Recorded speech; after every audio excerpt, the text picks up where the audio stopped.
sebuah peristiwa yang kualami kecil ya dulu, saya alami waktu kecil, dan itu sangat membekas sampai hari ini di hati. Di mana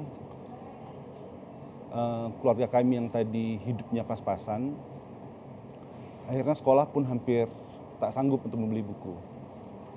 Saat itu kami meminjam buku tetangga. Jadi kakak kelas yang sudah tamat, yang sudah naik kelas berikutnya, kami pinjam bukunya untuk bisa saya belajar di kelas tersebut. Dan alhamdulillah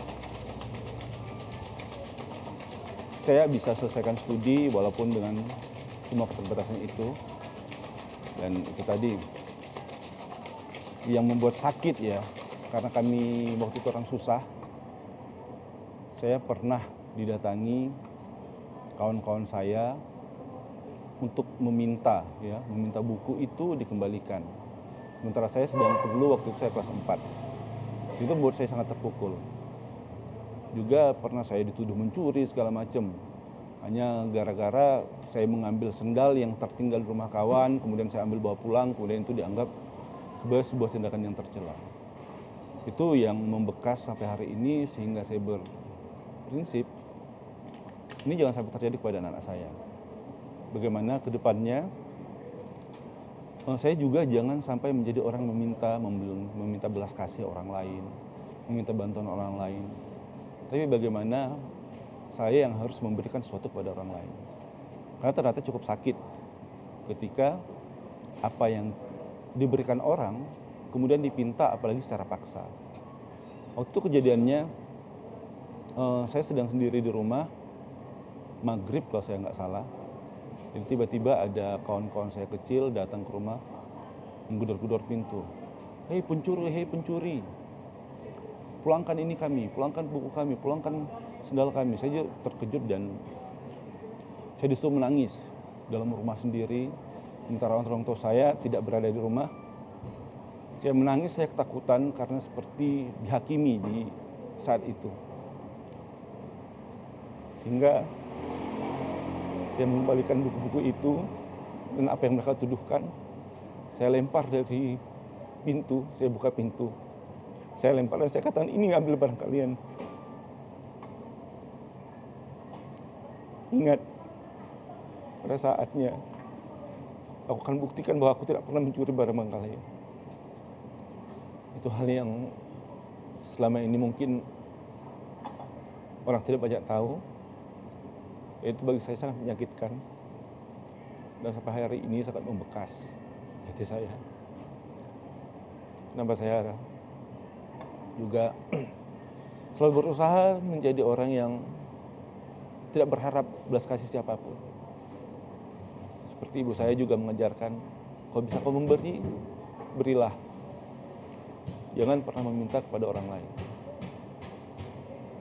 Dan ketika kecil, walaupun kami susah, ibu saya memang berusaha tidak menunjukkan kesusahannya.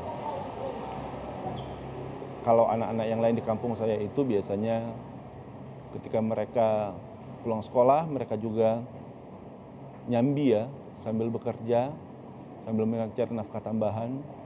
Tetapi ibu saya memang mengajarkan untuk tidak melakukan itu. Karena bagi dia, ketika anaknya bekerja untuk menghidupi dirinya sendiri, maka itu menjatuhkan marwahnya. Itu tadi, sehingga saya sampai besar itu tidak terbiasa dengan pekerjaan-pekerjaan apapun. Pernah suatu ketika kawan-kawan saya mengajak, yuk Ton, kita kerja di sana yuk, nanam jagung. Saya ikut. Kemudian begitu ketemu dengan kawan-kawan, yang lain mengatakan, kau ngapain ikut? Nanti nenek marah, mamamu marah. Kami yang kena marah. Kami yang saya tak pernah diberikan izin untuk mencari nafkah sendiri. Susah-susahnya hidup kami, ibu saya tetap berusaha menunjukkan kepada orang bahwa kami itu biasa-biasa saja, tidak masalah soal keuangan. Dan kami tetap bisa memberi dan bermanfaat bagi orang lain, walaupun dengan segala keterbatasan yang kami miliki.